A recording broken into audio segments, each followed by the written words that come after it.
Par une froide nuit d'hiver à Paris, le restaurant chez Pierre était rempli de clients. Pierre Dupont, gérant et propriétaire du restaurant, supervise les opérations d'un œil vigilant. C'était un homme d'une cinquantaine d'années, avec des cheveux gris bien coupés et une moustache bien coiffée. Connu pour son cœur généreux et son amour de la cuisine, Pierre était aimé de tous ses employés et habitués. C'était une de ces nuits où le restaurant était particulièrement fréquenté. Pierre se déplaçait de table en table, s'assurant que chacun était satisfait de son repas.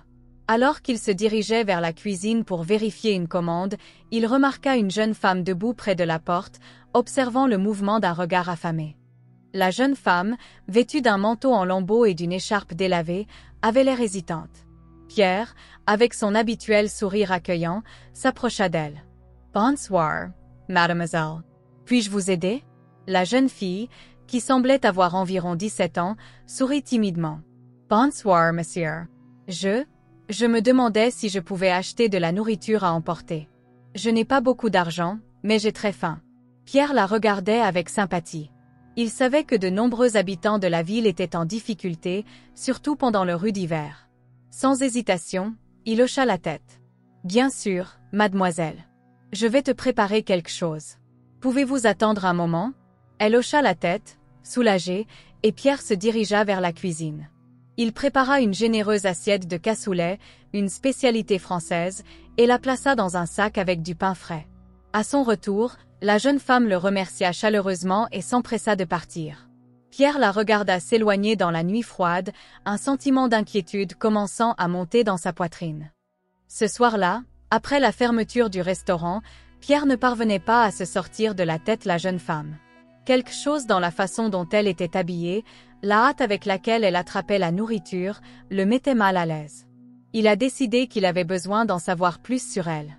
Le lendemain, au crépuscule, Pierre s'apprête à suivre la jeune femme. Il attendit patiemment à l'extérieur du restaurant, attendant qu'elle réapparaisse. Et comme il s'y attendait, la jeune femme revint, encore plus hésitante cette fois. Lorsqu'elle entra et passa la même commande, Pierre lui prépara à nouveau un repas, mais cette fois il se prépara à la suivre. Gardant une distance de sécurité, Pierre suivit la jeune femme dans les rues de Paris. Elle a marché dans des rues étroites et faiblement éclairées, dans des ruelles et sur des ponts. Finalement, elle entra dans un vieux bâtiment délabré où les lumières étaient rares. Pierre attendit un moment avant de se diriger vers l'intérieur du bâtiment. Il monta les escaliers grinçants et entendit des voix douces venant d'un des appartements.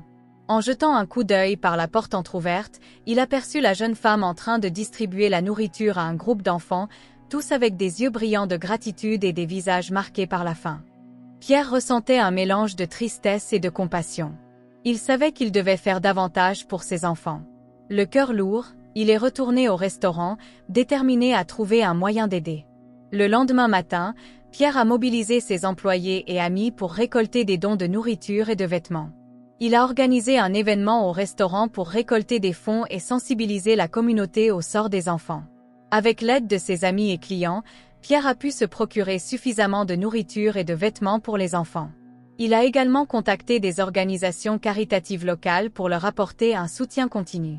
La jeune femme, qui s'appelait Claire, a remercié Pierre pour ce qu'il a fait pour elle et pour les enfants. Elle lui a raconté son histoire, comment elle avait perdu ses parents dans un accident et s'occupait désormais de ses jeunes frères et sœurs. Pierre a promis qu'elle ne serait plus seule dans ce combat. Au fil du temps, Claire et les enfants ont commencé à fréquenter régulièrement le restaurant, non pas en mendiant, mais en tant que membres de la famille chez Pierre. La générosité de Pierre a non seulement nourri leur corps, mais a également redonné espoir et dignité. Le restaurant est devenu un symbole de compassion et de solidarité au sein de la communauté, un lieu où chacun était le bienvenu et pris en charge. Ainsi, l'histoire de Pierre et Claire s'est répandue, inspirant bien d'autres à agir avec gentillesse et générosité. Et même si la vie continue de présenter des défis, Pierre, Claire et les enfants savaient qu'ensemble, ils pouvaient affronter n'importe quelle adversité, rendant le monde meilleur, un acte de gentillesse à la fois. Des mois ont passé depuis que Pierre a aidé Claire et les enfants. Le restaurant chez Pierre était florissant et la communauté se rassemblait autour de l'esprit de solidarité. Claire travaillait désormais au restaurant, aidant en cuisine et servant les clients, et les enfants étaient inscrits à l'école locale. Un jour, en rangeant d'anciens documents, Pierre trouve une lettre adressée à Claire. La curiosité a pris le dessus sur lui, mais il savait qu'il devait respecter son intimité. Il tendit la lettre à Claire, qui fut visiblement secouée en voyant l'enveloppe. Claire hésitait à ouvrir la lettre, mais, grâce aux encouragements de Pierre, elle le fit finalement. En lisant ces mots, les larmes lui remplirent les yeux. Pierre, incoaiet, demanda. Claire, tout va bien? Elle inspira profondément et commença à raconter son histoire. Ses parents étaient impliqués dans des activités illégales, un secret qu'elle gardait depuis leur mort. La lettre provenait d'un ancien associé de ses parents, menaçant de révéler ses secrets si elle ne payait pas une somme d'argent importante. Claire a expliqué que ses parents s'étaient lancés dans la contrebande pour survivre, mais qu'elle n'avait jamais voulu qu'elle le sache. Ils ont toujours essayé de protéger leur famille, mais ont fini par en payer le prix de leur vie. Depuis lors, Claire avait tenté d'éviter des ennuis aux frères, mais la lettre menaçait de détruire la sécurité qu'elle avait réussi à créer. Pierre, d'un air déterminé, dit « Nous ne les laisserons pas nous intimider. Faisons face à cela ensemble. » Pierre et Claire décident de se rendre à la police et de signaler les menaces. L'inspecteur Martin, un vieil ami de Pierre, reprend le dossier. Il a promis de protéger Claire et les enfants tout en approfondissant le passé de ses parents et les hommes derrière les menaces. Pendant ce temps, Pierre renforce la sécurité au restaurant et à son domicile, où Claire et les enfants séjournent temporairement. La police a élaboré un plan pour capturer l'homme qui menaçait Claire. Claire a accepté de lui donner rendez-vous dans un lieu public, alors que des policiers en civil seraient à proximité. Le jour du rendez-vous, Claire était nerveuse mais déterminée. Elle a trouvé l'homme, un type à l'apparence rude et aux yeux méfiants. Lorsqu'il a commencé à formuler des revendications, la police est intervenue et l'a arrêté. Grâce à l'arrestation de l'homme, la police a pu démanteler le réseau de contrebande qui opérait encore dans l'ombre. Claire et sa famille pouvaient enfin pousser un soupir de soulagement. La communauté s'est mobilisée pour les soutenir et Pierre a été célébré comme un héros pour son courage et sa générosité. Le sombre passé étant désormais révélé et affronté, Claire et les enfants ont commencé à reconstruire leur vie avec plus de sécurité et d'espoir. Pierre, toujours à leur côté, a continué à soutenir la famille de toutes les manières possibles.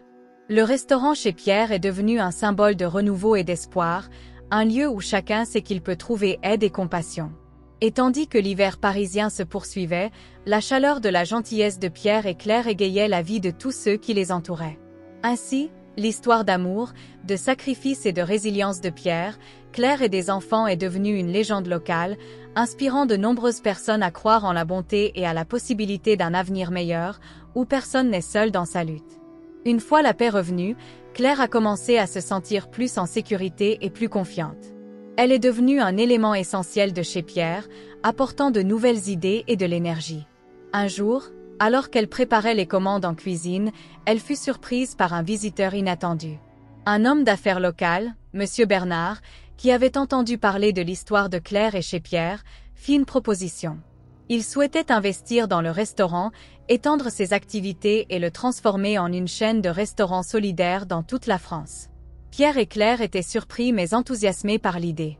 Ils savaient que c'était l'occasion de transmettre la compassion et la solidarité qu'il avait trouvée chez Pierre à un public encore plus large. Même si l'offre était alléchante, Pierre et Claire savaient qu'agrandir le restaurant les obligerait à relever de nouveaux défis. Ils devraient trouver un équilibre entre maintenir l'essence et les valeurs de chez Pierre et grandir sans perdre la qualité et l'intimité qui les rendent si spéciaux. Après de longues discussions et réflexions, ils ont décidé d'accepter l'offre. Avec le soutien de Bernard, ils envisagent d'ouvrir de nouveaux restaurants à Lyon, Marseille et Lille. L'ouverture du premier nouveau restaurant à Lyon a été un grand succès. Pierre et Claire étaient présents, ainsi que Bernard et le maire de la ville. La communauté locale a accueilli le restaurant à bras ouverts et il est rapidement devenu un point de rencontre pour ceux qui recherchent un repas délicieux et une atmosphère accueillante.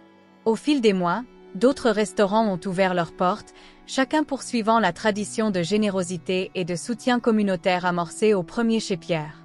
Cependant, le succès a également engendré de nouveaux problèmes. Certains concurrents ont commencé à percevoir la croissance des restaurants Pierre et Clairesse comme une menace. Il y a eu des tentatives de diffamation du nom de chez Pierre, répandant des rumeurs de pratiques inappropriées et même de sabotage dans les nouveaux établissements. Pierre, Claire et Bernard devaient trouver un moyen de protéger la réputation et l'intégrité des restaurants. Ils ont décidé de faire preuve de transparence, invitant la presse et la communauté à observer de près le fonctionnement des restaurants et les valeurs qu'ils défendent. La transparence et l'ouverture ont encore renforcé la relation entre les restaurants et leur communauté. Clients fidèles et nouveaux sympathisants se sont réunis pour défendre Chez Pierre, réfutant les rumeurs et démontrant leur soutien à travers les réseaux sociaux et les événements communautaires. Une fois la crise résolue, Pierre et Claire ont réalisé que la clé d'un succès continu était de rester fidèles à leurs principes et de toujours donner la priorité aux gens. Au fil du temps, les restaurants solidaires Chez Pierre se sont fait connaître dans toute la France et au-delà. Claire, désormais une femme d'affaires confiante et respectée, a continué à travailler aux côtés de Pierre, entretenant la flamme de compassion et de générosité qui a débuté lors de cette froide nuit de Paris. Les enfants dont Claire s'occupait ont grandi dans un environnement aimant et solidaire, inspiré par l'exemple de Pierre et Claire. Ils ont continué à aider au restaurant, apprenant les valeurs de travail acharné, de solidarité et de responsabilité sociale. Pierre, aujourd'hui âgé de 60 ans, regardait tout ce qui avait été accompli avec un cœur plein de fierté et de gratitude. Il savait que même s'il n'avait été que directeur de restaurant, son impact avait été profond et durable. Claire, à ses côtés, partageait un regard complice. Il savait que quels que soient les défis auxquels ils seraient confrontés à l'avenir, ils seraient prêts à les surmonter ensemble. Ainsi, l'histoire de Pierre, Claire et Chez Pierre s'est poursuivie, une histoire d'espoir, de résilience et de force puissante de la bonté humaine, inspirant des générations à croire au pouvoir d'un geste généreux pour transformer des vies et construire un monde meilleur. Aidez-nous à atteindre l'objectif d'1 million d'abonnés. Abonnez-vous, cela nous motive à apporter plus d'histoires comme celle-ci.